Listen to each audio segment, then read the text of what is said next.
नमस्कार, news India एक बार फिर हाजिर है अपने ग्राउंड जीरो के हीरोज के साथ। इस खास बुलेटिन में हमारे हीरो बताएंगे हर खबर की जमीनी हकीकत, वो भी ग्राउंड जीरो से।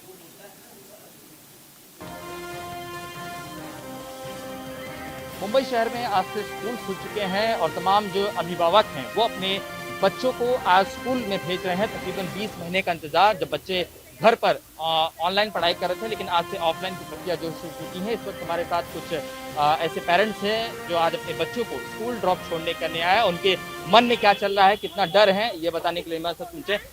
ये बताइए कि आज 20 महीने के बाद स्कूल खुला है, आज बच्चे स्कूल में आ रहे हैं, तो किस तरीके से डर है, क्योंकि नया वेरिएंट आ गया ओमिक्रॉन का? डर तो है मगर फिर भी अच्छा लग रहा है क्योंकि 2 साल के बाद स्कूल ओपन हो रहा है, ऑफलाइन हो रहा है। ऑनलाइन पे बच्चे ज़्यादा करके पढ़ाई पे इतना ध्यान नहीं दे रहे थे, अभी ध्यान दे सकते हैं। अच्छी तरह से मैनेजमेंट भी अच्छे किए टीचर लोग ने मैनेजमेंट भी अच्छा किया है। हम लोग को अच्छा है, बच्चे लोग भी एक्साइट है, बच्चे लोग को भी अच्छा लग रहा है। ये बताइए कि ऑनलाइन पढ़ाई होती थी, जो मोबाइल और टैबलेट पे होती थी, कितनी दिक्कतें आती थी ये पढ़ाई के दौरान, क्योंकि बच्चों के आँख का भी सवाल था, बच्चे मोबाइल के प्रति ज़्यादा आकर्षित हो रहे थे, कितनी दिक्कतें आ रही थी? बहुत ज्यादा। अभी कैसा हो गया, मोबाइल बच्चे ना मोबाइल और टीवी से ज्यादा अटैच हो गए। हाँ। तो कुल मिला जैसे ही क्लास खत्म होता है ना, तो बच्चे लोग पहले मोबाइल लेके बैठ जाते थे, बस मोबाइल ही देखना है, पोयम हुआ कुछ भी हुआ मतलब मोबाइल ही चाहिए। अब पढ़ाई से ज्यादा आजकल मोबाइल ज्यादा जरूरी हो गया बच्चों लोग के लिए खासकर। बहुत अच्छा लगा स्कूल चालू हो गया तो।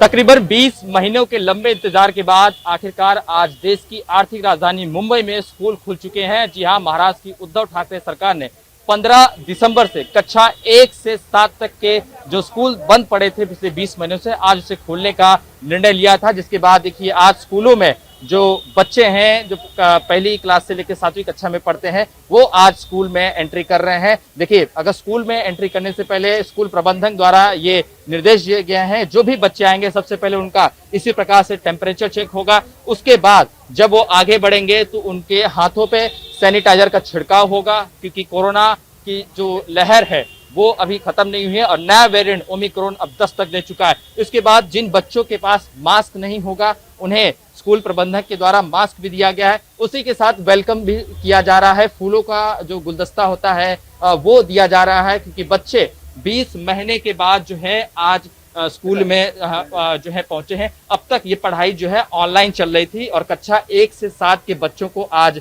जो है स्कूल में प्रवेश करने के निर्देश दिए गए। इसके पहले 8वीं से जो 10वीं क्लास के बच्चे थे, उनके स्कूल जो है उनके क्लास पहले से खोल दिए गए थे, लेकिन कक्षा 1 से 7 तक के जो क्लास है वो आज से खुले हैं। देखिए तस्वीरें, इस वक्त मुंबई के हम दादर इलाके में है, एक मनपा स्कूल में। जिस तरीके से देखिए तमाम जो बच्चे आ रहे हैं उनके अभिभावक की तरफ से आ रहे हैं, उनके अभिभावक आज उन्हें छोड़ने आ रहे हैं, माता पिता, क्योंकि बच्चों का सवाल है, बच्चों की स्वास्थ्य का जो है यहाँ पर मामला है, इस वजह से वो उनको छोड़ रहे हैं। उसके बाद ये सारी जिम्मेदारियां जो होती हैं वो स्कूल प्रबंधन के द्वारा होती है कि किन बच्चों के पास मास्क नहीं है, कौन सा बच्चा जो है मास्क नहीं लगाया है, और उनके हाथों पर सैनिटाइजर का छिड़काव किया जा रहा है। और जिस तरीके से प्रधानमंत्री नरेंद्र मोदी की जो कोरोना की गाइडलाइन है, 2 गज की दूरी और मास्क है जरूरी, वो सारी चीजों का यहाँ पर प्रोटोकॉल का जो है वो फॉलो किया जा रहा है।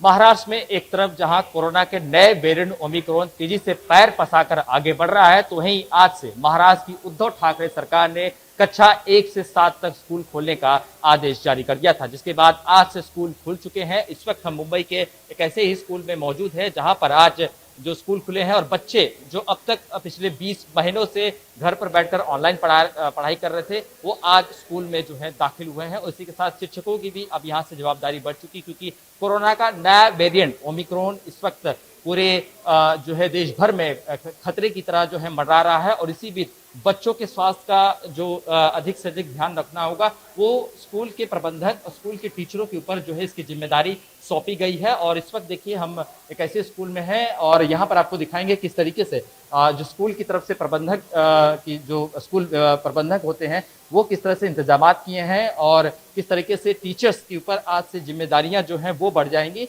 ये देखिए इस वक्त ये मुंबई के दादर इलाके में इस वक्त मौजूद है और यहाँ पर बच्चों को देखिए जो 2 गज की दूरी और मास्क है जरूरी, उस हिसाब से जो प्रधानमंत्री नरेंद्र मोदी का स्लोगन है उस हिसाब से बिठाया गया है। बच्चों को एक बेंच छोड़कर एक बेंच के पीछे बिठाया गया, यानी एक बेंच का जो है गैप रखा गया और चेहरे पर मास्क जो है वो कंपलसरी किया गया है। और चेहरे पर मास्क लगाना ये जवाबदारी जो है जो टीचर्स होती हैं जो इन बच्चों को पढ़ाएंगे उनके ऊपर सौंपी गई है। उसी के अलावा इन बच्चों का भी स्वास्थ्य का भी बेहद ख्याल रखना होगा, क्योंकि ये जिम्मेदारी सरकार ने स्कूल प्रबंधक के ऊपर सौंपी गई है। और स्कूल की जो है प्रिंसिपल इस वक्त हमारे साथ मौजूद हैं। मैम, 20 महीने बाद आज पहला दिन, जाहिर सी बात है कि थोड़ी घर से बाहर निकलकर आप आज ड्यूटी करनी होगी, उसी के साथ बच्चों के स्वास्थ्य का भी आपको ख्याल रखना है, जैसे मास्क पहनना, सैनिटाइजर लगाना। कितना चैलेंजिंग हो जाएगा, क्योंकि 20 महीने पहले परिस्थितियां ऐसी नहीं थी, इसके बीच 2 कोरोना की लहर आई। तो बहुत है, क्योंकि सबसे पहली बात तो ये है कि हमें ज़्यादा करके मास्क पहनने की आदत थी नहीं, तो सबसे पहला चैलेंज तो ये है कि बच्चों को मास्क पहनने की आदत डालना है। और दूसरा ये है कि हम तो चलो फिर भी बड़े हैं, हमें थोड़ी समझ है, ये बहुत छोटे बच्चे हैं, जैसे अभी आप देख रहे हैं कि ये पहली का क्लास है, ये फर्स्ट टाइम आ रहे हैं स्कूल में, तो स्कूल में आना है, मास्क पहनना है, सैनिटाइज करना है, ये सारी चीज़ें उनके लिए बहुत नई है। अभी तक मतलब घर के बाहर ही वो लोग पहली बार इतने टाइम से निकले हैं, तो टीचर्स के ऊपर बहुत बड़ी जिम्मेदारी है कि उनको बच्चों को हर चीज के लिए तैयार करना है और साथ साथ उनका स्वास्थ्य का भी ख्याल रखना है। कैमरामैन बबलू राउत के साथ शुभम पांडे, न्यूज इंडिया, मुंबई। 2022 के चुनाव को लेकर भारतीय जनता पार्टी ने अपनी तैयारियों को धार देना शुरू कर दिया है। आज मुख्यमंत्री योगी आदित्यनाथ ने यूपी नंबर 1 सुझाव आपका संकल्प हमारा अभियान की शुरुआत की। इस अभियान का मकसद है आम जनता से राय लेकर अपना घोषणा पत्र तैयार करना, यानी कि भारतीय जनता पार्टी आम आदमियों से सुझाव लेगी और उसके बाद उस अपना घोषणा पत्र बनाएगी, यानी कि आम आदमी की सारी राय सरकार के घोषणा पत्र में होगी। भारतीय जनता पार्टी जब अपना घोषणा पत्र जारी करेगी तो उसमें आम लोगों की बातें भी होंगी, उनके सलाह भी होंगे। उत्तर प्रदेश विधानसभा चुनाव 2022 होने में अभी 2 महीने का वक्त जरूर है, लेकिन भारतीय जनता पार्टी जिस तरह से लगातार तैयारी कर रही है, अपने तमाम विपक्षी दलों पर हमला बोल रही है, प्रधानमंत्री नरेंद्र मोदी का दौरा लगातार उत्तर प्रदेश में जारी है, उससे कहीं ना कहीं ये लगता है कि भारतीय जनता पार्टी इस बार और आक्रामक तरीके से चुनाव अभियान जारी रखेगी। फिलहाल मुख्यमंत्री योगी आदित्यनाथ ने इस अभियान की शुरुआत की है। इस अभियान की शुरुआत करते हुए मुख्यमंत्री योगी आदित्यनाथ ने साफ तौर पर कहा कि उत्तर प्रदेश में माफिया राज का अंत भारतीय जनता पार्टी ने किया है और इसके साथ ही शिक्षा व्यवस्था और स्वास्थ्य व्यवस्था में भी उत्तर प्रदेश में अभूतपूर्व सुधार हुए हैं। कैमरामैन सुंदरम के साथ नीरज मिश्रा, न्यूज इंडिया, लखनऊ। उत्तर प्रदेश की 17वीं विधानसभा का आज अंतिम सत्र शुरू हो गया। इसमें उत्तर प्रदेश के मुख्यमंत्री योगी आदित्यनाथ ने पूर्व विधानसभा अध्यक्ष सुखदेव राजभर और सीडीएस के साथ 13 लोगों की मौत पर बाकायदे संवेदना व्यक्त की। मुख्यमंत्री ही नहीं बल्कि नेता प्रतिपक्ष राम गोविंद चौधरी ने भी शोक संवेदना व्यक्त की और साथ ही पूरा विधानसभा की तरफ से उन्होंने परिवार को प्रति शोक संवेदना व्यक्त की।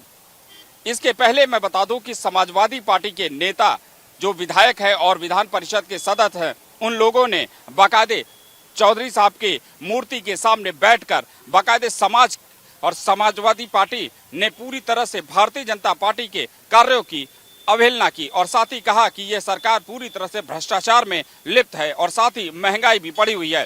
गौरतलब है कि शायद ये हो सकता है कि अंतिम विधानसभा हो और मुख्यमंत्री योगी आदित्यनाथ ने एक भारी भरकम बजट के लिए ये विधानसभा बुलाई है। ये संदिग्ध है कि आने वाली विधानसभा चुनाव को मद्देनजर देखते हुए तमाम जो जन कल्याणकारी योजनाएं हैं उसके लिए एक अलग से अनुपूरक बजट की जरूरत है और ऐसे में इस बजट सत्र में बाकायदे उसी बिल को पास किया जाएगा और भारी भरकम बजट उत्तर प्रदेश के मुख्यमंत्री यहां पर पेश कर सकते हैं और जन कल्याणकारी योजनाओं के बाकायदे लोभ लुभावे वादे भी कर सकते हैं। सुंदरम के साथ अभिनव पांडे, न्यूज इंडिया, लखनऊ। उत्तर प्रदेश में बीजेपी के बड़े नेताओं के दौरे लगातार जारी हैं। प्रधानमंत्री के काशी दौरे के बाद अब लखनऊ में अमित शाह मौजूद रहेंगे। 17 दिसंबर को निषाद पार्टी ने एक महारैली का आयोजन लखनऊ के रमाबाई अंबेडकर उद्यान में किया है, जिसमें केंद्रीय गृह मंत्री अमित शाह और उत्तर प्रदेश के मुख्यमंत्री योगी आदित्यनाथ भी शामिल होंगे। गौरतलब है कि निषाद पार्टी उत्तर प्रदेश चुनाव में भारतीय जनता पार्टी के साथ एक सहयोगी दल है। निषाद पार्टी की मांग है कि उनके निषाद समुदाय के लोगों को आरक्षण और राजनीतिक रूप पर सशक्त किया जाए। इन्हीं मांगों को लेकर के निषाद महारैली होने जा रही है। 17 दिसंबर को अमित शाह लखनऊ में होंगे और इसके अगले ही दिन यानी 18 दिसंबर को प्रधानमंत्री नरेंद्र मोदी शाहजहांपुर में एक रैली को संबोधित करेंगे। कुल मिलाकर के उत्तर प्रदेश 2022 के चुनाव के मद्देनजर भारतीय जनता पार्टी के सारे बड़े नेता उत्तर प्रदेश में ही डेरा जमाए हुए हैं। कैमरा पर्सन सुंदरम के साथ मैं विवेक तिवारी, न्यूज इंडिया, लखनऊ।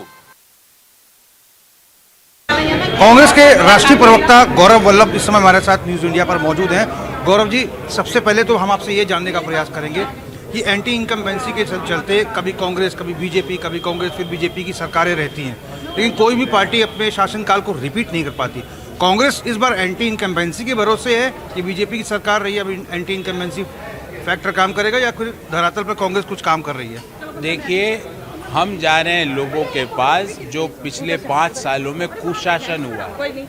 कुशासन मतलब एक भी ऐसा क्षेत्र बताइए, भले वो हेल्थ सर्विस हो, एजुकेशन हो, इंडस्ट्री हो, जहां पर उत्तराखंड की सरकार ने पिछले 5 साल में कुछ भी किया हो, तो आप वो क्षेत्र बताइए।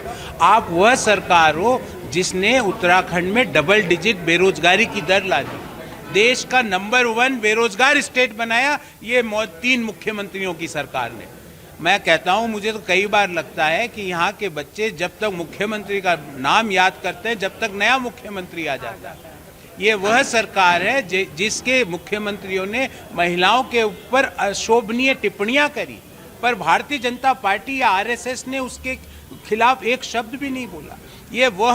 ये वह सरकार है जो उत्तराखंड की अभी मौजूदा भारतीय जनता पार्टी की वह सरकार है जब इनके यहाँ के संगठन महामंत्री महिलाओं के साथ दुष्कर्म में पाए गए तो सरकार ने एफआईआर दर्ज नहीं करी, उस संगठन महामंत्री के साथ खड़े हो गए। जब इनके विधायकों के खिलाफ इनके नेताओं ने ये मामला बताया कि ये हमारा यौन शोषण कर रहे हैं, तो सरकार ने महिलाओं का साथ नहीं दिया, उन विधायकों का साथ दिया।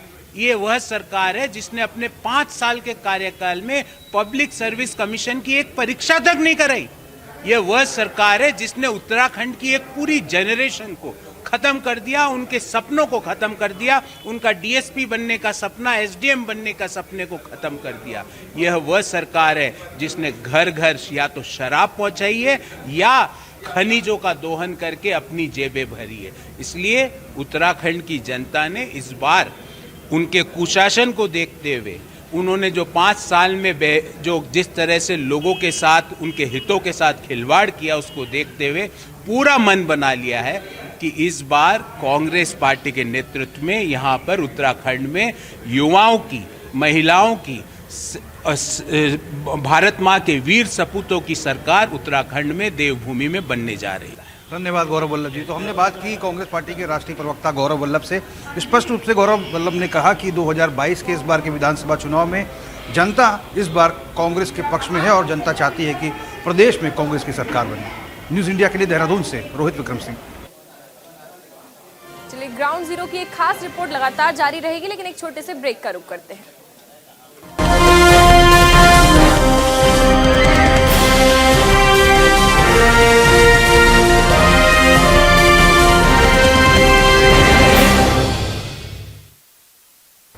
अब और निर्भया नहीं, मैं नहीं डरूंगी।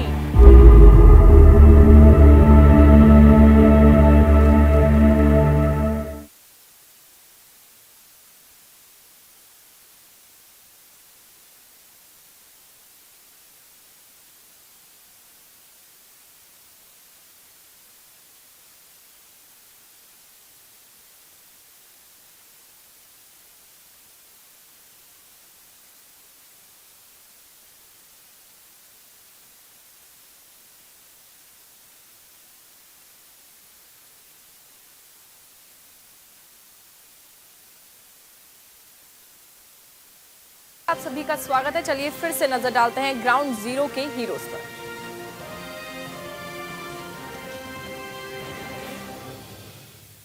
कृषि कानून खत्म होने के बाद किसान खुशी खुशी अपने खेतों में कार्य कर रहे हैं।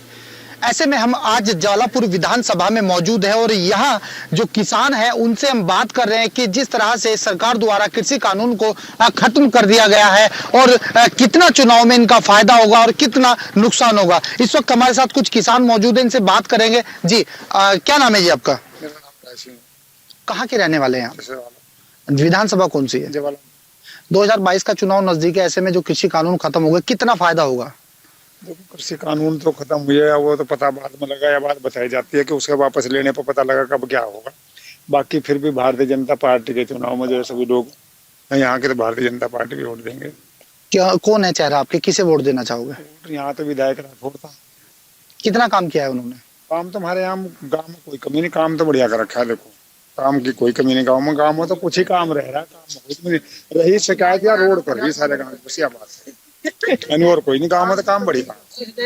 तो क्या चुनाव में मानते हो कि विकास का काम हो, स्कूल हो, कॉलेज हो, सभी स्कूल का भी काम है, सभी स्कूल भी बढ़िया काम हो रहा है। देखो सरकार तमाम जो किसान है लगातार ही हमने उनसे बात की और उनका साफ तौर पर यही कहना है कि जिस तरह से भारतीय जनता पार्टी के कार्य है, विधानसभा है, तमाम हरिद्वार की विधानसभाओं से लगातार ही हम अपने दर्शकों तक अपडेट भेजते हैं कि क्या कार्य किए हैं और कितना उन्होंने काम किया है। हालांकि 2022 के चुनाव से पहले जिस तरह से अपने नफे नुकसान को देखते हुए भारतीय जनता पार्टी ने कहीं ना कहीं कृषि कानून वापिस लिए हैं और उत्तराखंड में सबसे बड़ा मुद्दा देवस्थानम बोर्ड को लेकर था, क्योंकि पिछले लंबे समय से जो देवस्थानम बोर्ड को लेकर साधु संत और पंडा समाज और तीर्थ पुरोहित लगातार सड़कों पर थे, उनका भी कहीं ना कहीं फायदा यहां भारतीय जनता पार्टी को मिल सकता है। अपने सहयोगी परवेश राय के साथ मैं संजय पुंडीर, न्यूज इंडिया, हरिद्वार। कांग्रेस के पूर्व राष्ट्रीय अध्यक्ष राहुल गांधी की कल देहरादून में एक विशाल रैली है, विजय सम्मान रैली इसे नाम दिया गया। आप मेरे पीछे देख सकते हैं किस तरह से युद्ध स्तर पर इस रैली को सफल बनाने को लेकर तैयारियां जोरों शोर पर चल रही हैं। क्रेन से तमाम उपकरण लगाए जा रहे हैं और आप देख सकते हैं कि पीछे यहां 2 पांडाल बनाए गए हैं जहां पर कांग्रेस के तमाम वरिष्ठ पदाधिकारी और उत्तराखंड कांग्रेस के तमाम वरिष्ठ जो नेता हैं इन पांडालों में बैठेंगे।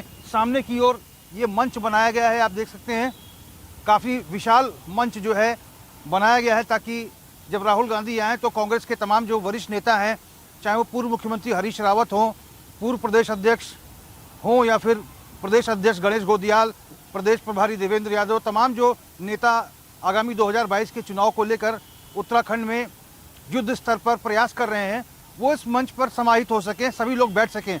काफ़ी विशाल मंच बनाया जा रहा है और कांग्रेस का पूरा प्रयास है कि जिस तरह से प्रधानमंत्री नरेंद्र मोदी की रैली देहरादून में इसी परेड ग्राउंड में हुई थी, तो कांग्रेस इससे बड़ी रैली करके दिखाना चाहती है। लिहाजा आप देख सकते हैं, ये मैं अपने कैमरा पर्सन से कहूँगा दिखाएं ये किस तरह से पूरे शहर भर में ये होल्डिंग्स लगाई गई हैं। विजय सम्मान रैली जिसमें राहुल गांधी हैं और साथ में उनकी जो दादी हैं स्वर्गीय इंदिरा गांधी, उनकी तस्वीर अंकित की गई है इस पर।